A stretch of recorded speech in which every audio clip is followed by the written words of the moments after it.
primeiro, obrigado aí por esse tempinho de vocês. Eu sei que com esse dia corrido a gente fica mil coisas para fazer, mas eu acho que é sempre legal e importante a gente parar um pouquinho para refletir, para trocar ideias, para ter esse momento de conexão, né? E como hoje é o Dia das Mulheres, eu tomei a liberdade de pegar o palco aí do Ângelo, né? Porque é sempre ele que fala e hoje eu resolvi fazer a introdução aí da palestra.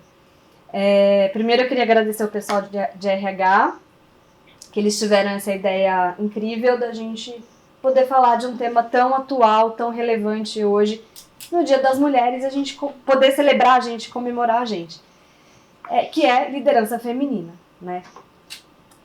Vocês sabiam que, segundo um estudo realizado pela McKinsey, empresas com mulheres em cargos de liderança têm uma performance 21% acima da média em rentabilidade e 27% mais chances de superar seus competidores em criação de valor para os acionistas. Além disso, tem uma pesquisa de Harvard Business Review que revelou que mulheres pontuam mais alto do que os homens em competências de liderança, incluindo trabalho em equipe, inovação e resolução de problemas. Só que a gente sabe que hoje no Brasil e no mundo, né, a presença feminina em cargos de liderança vem crescendo, mas ainda tem um longo caminho a ser percorrido, né? Hoje as mulheres representam apenas 37,4% dos cargos de gerência, apesar da gente constituir mais da metade da força de trabalho qualificada. Então a gente sabe que a jornada para a igualdade é longa e cheia de desafios. Mas é por isso que é fundamental essas trocas e a gente estar juntas, unidas, dando voz e juntas a gente é mais forte, né? Então, o sucesso de uma é o sucesso de todas. E o que é ser um líder, né? Não necessariamente você precisa ter um cargo de liderança para ser uma líder dentro de uma empresa. O líder é aquele que inspira, é aquele que influencia. Então, nessa palestra eu queria convidar todas vocês, mulheres, e até os homens, né, a olhar para a sua própria trajetória profissional e aqui dentro da Célia, e refletir sobre os momentos que cada um de vocês liderou com coragem e as vezes que vocês abriram caminho para outras mulheres. E sobre como a gente pode juntos construir um futuro ainda mais promissor, não só para a Célia, mas para toda a nossa comunidade. Então eu queria convidar a Camila, por favor, Camila. A Camila, ela é mentora, depois ela vai se introduzir, falar um pouquinho do que ela faz, mas queria te agradecer o seu tempo e disponibilidade. É uma honra ter você aqui com a gente, contando um pouquinho da sua experiência. Então, obrigada. Passo a palavra para você. Estou muito feliz de estar aqui com vocês. Queria agradecer novamente pelo convite. É uma honra e um prazer enorme estar aqui. E acho que nada melhor do que a experiência prática para contar para a gente o que é a vida real, né? Como é que começa tudo. E acho que a minha vida conta um pouco sobre o que o julgamento pode fazer na vida de uma pessoa, para o bem e para o mal. Mas aí eu queria, tanto vocês que estão online, como vocês aqui que estão presencial, queria que vocês me contassem, vocês já se sentiram julgados na vida? Sim. Com certeza. Acho que todo mundo, né, gente? A questão é, o que esse julgamento fez com cada um de vocês? Porque existem diversos tipos de julgamento, né? E eu falo que existe o julgamento que a gente acolhe e a gente toma ele como uma verdade. Existe o pré-julgamento, que é aquele que antes mesmo de alguém saber se aquilo é verdade ou não, a pessoa já vem e já solta alguma coisa a respeito da gente. E eu acho que esse é aquele que mais afeta a gente. Porque o pré-julgamento é aquele que não é verdade. mas é aquele que faz a gente se perguntar, será que? E esse foi o que me pegou. E é aí que começa a minha história. Eu vim de uma família de empreendedores. Meu pai fundou a primeira loja dele, abriu a primeira loja dele aos 17 anos, a Jogé Lingerie, eu não sei se alguns de vocês conhecem. Ele está atuando até hoje. Hoje são mais de 40 lojas e a empresa já tem 56 anos de existência. E eu sempre gostei de alguma maneira, acho que eu nem entendi o que era a palavra empreendedorismo, mas hoje eu vejo que eu acho que eu sempre gostei de empreender. Porque eu vendia brigadeiro na escola, bijuteria, roupa. Isso sempre, acho que o comércio estava aqui, ó, correndo nas veias de alguma maneira. E aí, aos 17 anos, eu falei, quero começar a trabalhar, um mês antes de eu entrar na faculdade. E aí, acho que diferente, assim, de algumas histórias que a gente escuta, né? Meu pai nunca falou, ai, não, porque eu tenho uma empresa, minha filha tem que trabalhar lá, né, sucessora. Isso nunca aconteceu. Eu seria a primeira a fazer isso, porque a minha irmã mais velha tem paralisia cerebral, então ela, obviamente, não seria essa pessoa, e eu era, de fato, então, nesse sentido, a filha mais velha, né? A primeira tá trabalhando na empresa. E aí, eu fui por vontade própria, fui fazer eu ia começar a faculdade de administração, falei, tá bom, quero começar a trabalhar. E aí, no primeiro dia de trabalho, meu pai... E, gente, meu pai é uma pessoa... o jeito que eu vou falar parece que ele foi grosseiro, mas não foi, tá? Ele é super gentil. E aí ele vira pra mim e ele fala assim, filha, você acha que você vai sentar aqui, na minha cadeira? Você está muito enganada. Você vai começar no estoque. Gente, com 17 anos, quando você escuta isso, você quer morrer. Fiquei muito brava. Mas foi a melhor coisa, de fato, foi a melhor coisa que me aconteceu. Mas assim, eu não fui pro estoque da Jogé. Não. Eu fui pro estoque da Malheria Íntima, que era uma submarca do grupo, que só existia porque a Jogé tinha comprado uma fábrica que precisava de produção para se sustentar. Então, fundou uma outra marca para vender B2B. Não ficava nem no escritório, ficava apartada. Era eu e mais 2 pessoas, um estoquista e uma gerente. Não tinha nem computador. Tinha que tirar a nota fiscal do atacado na mão. E foi ali que eu comecei. Só que desde sempre, lembra a história do prego julgamento? Pois é, ali já começou. Porque, mesmo eu trabalhando para caramba, quando eu falo pra caramba, gente, depois, se vocês tiverem a oportunidade, eu conto, porque né, aqui não vai dar tempo de contar toda a minha história, mas eu conto isso, eu tenho um vídeo contando isso no meu Instagram. Eu literalmente me matei de trabalhar, e eu tenho essa história lá. Mas toda vez que eu chegava para alguém e a pessoa perguntava, onde você trabalha? E eu falava, eu trabalho na Jogé, na empresa do meu pai. Ah, então você não trabalha, né? Você é filha do dono. Esse pré-julgamento do estereótipo, você é filha do dono. Vocês não têm ideia o que é isso. Isso é uma coisa que ficou presa em mim,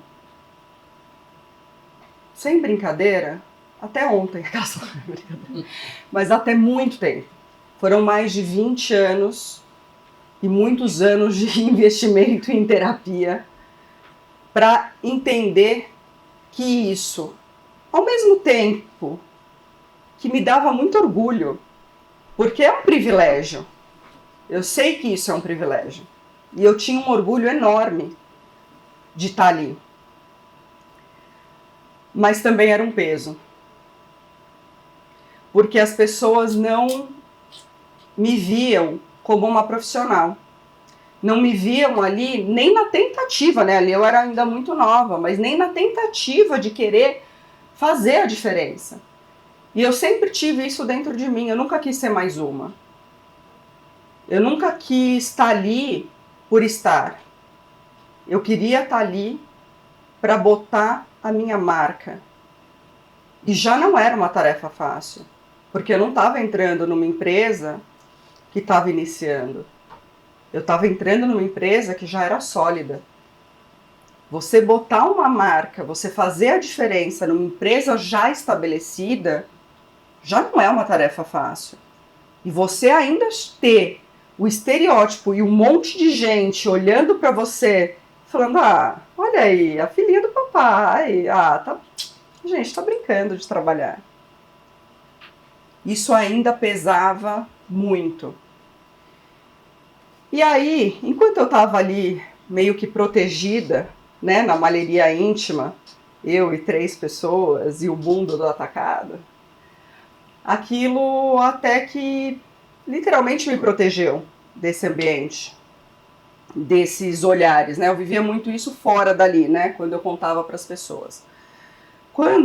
Depois de 6 anos que eu efetivamente entreguei muito na malheria, a malheria ficou tão grande que não fazia mais sentido a produção da fábrica, cresceu o suficiente com o tamanho da malheria que a gente passou a vender, então a Jogé para o B2B, e aí não quiseram mais continuar com a malheria e sim investir na venda da Jogé, porque entenderam que ali tinha sim, pelo crescimento da malheria, um grande investimento. Então ali já foi a minha primeira entrega, mas quando eu cheguei na Jogé, o que me falaram? Não, para. Quem que fez tudo aquilo acontecer? É porque a Jogé era, né? A Jogé tinha uma marca muito forte. Tá bom, mas a malheria não era nada. Ninguém conhecia essa marca, a gente não tinha representante.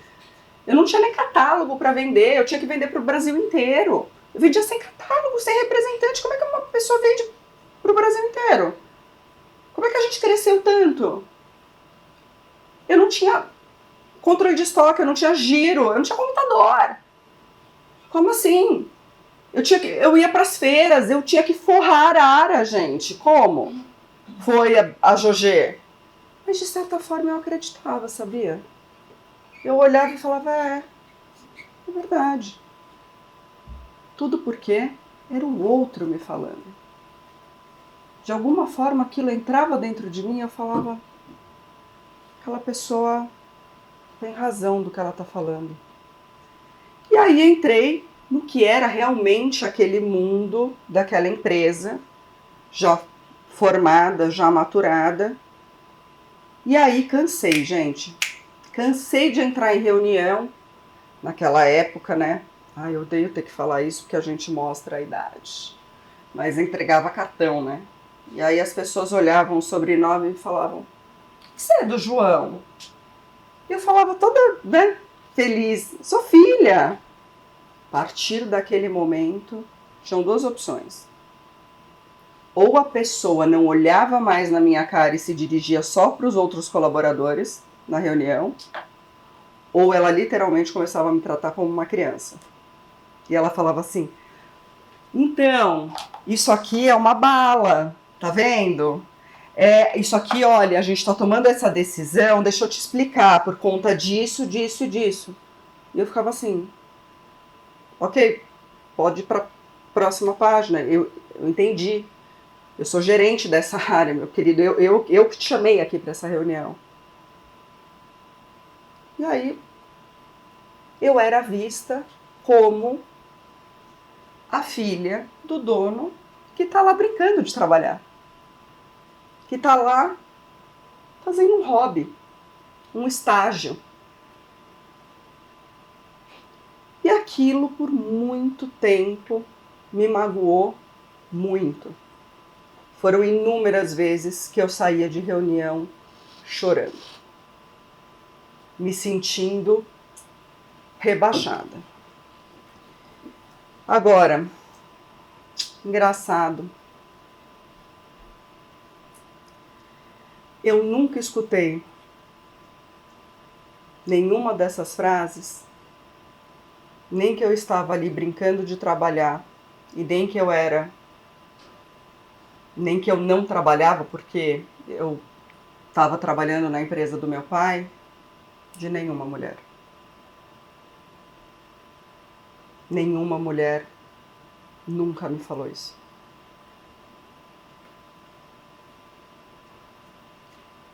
Vou deixar vocês pensarem a respeito. Os anos foram passando e eu fui passando de área em área. E só depois de 15 anos eu me tornei diretora da JG. E numa empresa familiar, gente, diretor, não em todas, né? Mas em muitas empresas familiares, você atingir o cargo de diretoria é o cargo mais alto que se tem para atingir. E eu cuidava de 7 áreas. Também essas coisas só acontecem em empresa familiar. Eu cuidava das 40 lojas próprias, de 20 franquias, do e-commerce, de toda a parte do retail, que é a parte de multimarca, da parte de marketing e de visual merchandising. Era muita coisa. Ao todo eram mais ou menos, acho que quase 400 pessoas que eu gerenciava. E as entregas foram inúmeras. E nesses 5 anos como diretora, eu diminuí o turnover das lojas em mais de 40%. Isso é uma grande dor no varejo. Eu consegui diminuir os estoques em mais de 20% e aumentei o faturamento médio das lojas em 30%. Os números eram um fato. Eles estavam ali. Mas, de alguma forma, eu sabia que eu tinha contribuído, porque era um fato, eram números. Mas eu não sentia que eu fazia parte daqueles números. Porque sempre me vinha na cabeça a história e o estereótipo de ser a filha do dono. E foi a hora que eu falei, será que se eu sair da bolha, se eu furar essa bolha, eu vou conseguir entregar o mesmo resultado que eu entreguei fora daqui? Eu tinha muito essa dúvida, gente. E eu tinha mais um medo. Será que as pessoas vão acreditar que eu fiz parte disso? Ou será que, de novo, vai existir um pré-julgamento de que, ok, ela era filha do dono, esse resultado não foi dela, ela estava ali brincando. E aí eu falei, eu vou furar a bolha. Foi a decisão mais difícil que eu já tomei na minha vida. E foi. Não teve nada mais difícil, porque eu amava o que eu fazia. Eu amava a JG. Mas eu precisava me testar, eu precisava entender quem eu era. E aí foi a hora que eu resolvi sair, depois de 20 anos. Óbvio que trabalhar com família também não é fácil, né? Não sei se alguém aqui já teve essa experiência. Então não me deixa mentir. Tem lados bons e lados ruins de tudo, né? Na vida. Mas, e aí, ok, saí. A primeira coisa que eu pensei, eu preciso descansar. Eu preciso... Gente, vocês não têm ideia. Tá? Eu não sei se alguém aqui já teve a experiência de trabalhar no varejo, mas varejo é uma... Eu sei que todo trabalho é cansativo, né? A gente tá sempre cansado na vida. Mas assim, fato que o varejo é uma coisa insana, porque não tem sábado, não tem domingo, não tem feriado, shopping abre, gente, de domingo a domingo. Acho que não mais que full commerce. Não, é muito pior. É muito pior. Não é? Não, varejo é complicado. Não tem celebração. É isso. Você tá tentando celebrar, você fala, não, isso vai dar errado amanhã, você não tá celebrando. Não tem... O varejo, ele tem o full commerce, minha querida. É tudo junto. Mas o full commerce, pelo menos, você tá prestando um serviço. O varejo, você tá fazendo a venda para a pessoa física no final. Apesar de ter uma ponte direta, Exato. não querendo cortar o seu... Não, por favor, tá contribuindo. Mas eu acho que tem 3 coisas, eu costumo brincar, acho que pode ser bem legal estudar de você. Mas eu acho assim, a gente mora num país com os desafios, e eu fui varejista, conseguimos escalar uma marca, ser a 40ª maior e-commerce do Brasil em 2018, pela Sociedade Brasileira de Varejo de Consumo, que foi Mercadeiras, e do jeito que ele cresceu, a gente viu ele definhar, né? E a conclusão que eu tirei desse aprendizado é que tem 3 jeitos de você participar do varejo no Brasil. Ou você tem um markup muito alto, ou você está sonegando, ou você está queimando caixa. É impossível você encontrar um varejista que não se encaixe em uma dessas 3 categorias. Meu pai fala uma coisa muito parecida, sabe o que ele fala? Ele fala que existem 2 formas de você ganhar dinheiro. Ou você vai se tornar sócio do shopping ou sócio do governo. Ele foi mais delicado, mais sábio. É isso. Mas é por aí, é muito isso. Então é um mundo muito insano que a gente realmente não para. Você sai de uma sazonalidade, você entra em outra, e aí tem o cliente, tem produção, e a gente tinha fábrica, e junto com o fornecedor. Gente, enfim, não vou entrar aqui nessa seara. Então eu precisava descansar, mas ao mesmo tempo, gente, eu precisava pôr dinheiro em casa. Então eu tinha ali um tempo contado que eu tinha ali de sobrevivência financeira. Porque também outra coisa ao lado do pré-julgamento, que eu já sei que muitos de vocês já devem ter ali me pré-julgado. Conheço os olhares. Que deve estar falando, tá bom, sei, precisava de dinheiro. Sim, gente, eu precisava de dinheiro porque eu contribuo em casa sim, tá? Tá vendo o pré-julgamento que faz com a gente? É exatamente isso. E aí eu tava falando, nossa, preciso descansar, tinha minha segunda filha, eu já tinha um filho de 4 anos na época, e eu tava com uma bebê de 6 meses, então, para quem aqui tem filho, sabe que qual é o descanso, né? Com uma criança de 4 e outra de 6 anos, de 6 meses, né? É um descanso fictício. Estava um dia em casa, minha cunhada me liga e fala assim, Cá, tem uma vaga que eu acho que é a sua cara. Eu falei, jura? O que é? É para ser gerente de e-commerce de marca de luxo. Aí eu pensei, nossa, acho que eu nunca vou passar. Eu falei, primeiro porque tudo bem, eu fui responsável por implantar o e-commerce na Jogé, mas o meu know-how era muito mais loja física, né? Mas eu nunca tinha feito uma entrevista na vida. Quem me entrevistou foi o Luiz Pavão, e aí ali ele começou a me explicar, no início da entrevista ele me explicou como que era a vaga. E aí ele falou, olha, eu preciso de alguém que vá não só gerenciar as contas dos e-commerces de luxo, mas que vá criar uma unidade de luxo e que vá criar produtos e serviços pensando nesses clientes, né, no perfil desses clientes, e que também vá fazer a parte do relacionamento. Eu olhei e falei, cara, eu não dou conta de fazer isso. Mas óbvio que eu fiquei quieta, né? Fiquei ali, pose de linda, né? Fina. Imagina, é lógico, né? Mas por dentro eu tava ali, tenho ideia do que eu tenho que fazer, né? Criar produto, não sei o quê, nananã. E comecei a contar pra ele a minha história. Tudo que eu tinha feito, e nananã. Chega no final, um soco, verdadeiro tapa na cara. Meu? Não. Da fulaninha aqui que ficava falando comigo. Ele vira pra mim e fala assim, putz, eu tô com um problema. Falou, cara, essa vaga é muito pequena pra você. Eu caí das pernas, assim, ó. Eu pensei, caramba, pela primeira vez na vida, alguém, viu que fui eu. Ele entendeu que eu não era, a filha do dono. 2 segundos depois, Não, pelo amor de Deus, me contrata. Não, acho que não, a vaga não é grande para mim, não. Pode deixar que eu aceito, não tem problema. 6 meses depois, fui promovida para diretora, entrei com 8 marcas de luxo, assumi 50 contas.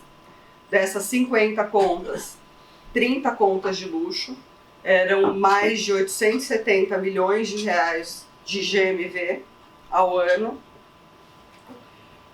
E dessas 30 contas de luxo, eu fui responsável por trazer um service de mais de 10 milhões de reais. Então, quando eu olho para isso, eu falo, sim, eu fui capaz. Se vocês me perguntarem, Camila, a voz parou? Não. Ela tá aqui. Todos os dias ela fala comigo. Em algum momento do dia ela aparece. A diferença é que eu parei de dar bola pra ela.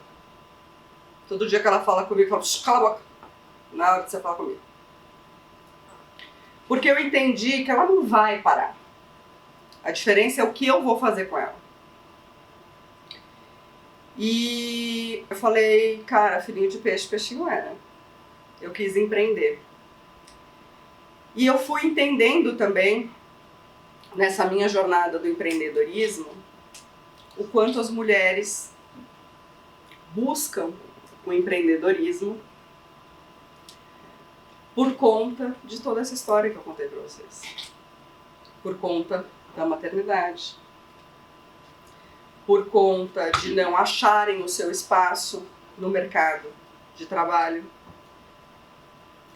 Por conta dessa vozinha que fica boicotando o tempo inteiro. E hoje as mulheres são responsáveis elas ocupam 10,3 milhões de espaços no empreendedorismo brasileiro. É muita gente. É muita mulher empreendendo. E acho que isso mostra o quanto nós somos capazes. Acho que a gente tem muita habilidade de ser multifuncional. O que pode ser muito bom para um lado, mas também pode nos sobrecarregar de outro. Então, como tudo na vida, né, vamos tentar achar 2 pesos e 2 medidas, abaixar ali um pouco mais essa voz que fica ali tentando nos boicotar o tempo inteiro, entender que essa voz é nossa e que a gente faz as nossas escolhas. A gente escuta ela quando a gente quer, a gente não escuta ela a hora que a gente quer. E que, acima de tudo, a gente precisa se manter em movimento, acreditar naquilo que a gente é capaz de fazer. Porque a gente é capaz, e aí é independente, gente, de ser homem, mulher, gente, independente. O ser humano é capaz de tudo que ele quer. Basta ele querer fazer. Ele precisa se movimentar, ele precisa dar esse primeiro passo. Porque a gente é inimigo, nós somos os nossos maiores inimigos em relação a tudo aquilo que a gente faz. E acho que eu aprendi isso na marra. Então, era isso que eu queria contar para vocês, dividir um pouco da minha história. E eu espero ter deixado essa mensagem e contribuir para que vocês silenciem um pouco essa voz que vai estar sempre presente com vocês. Obrigada.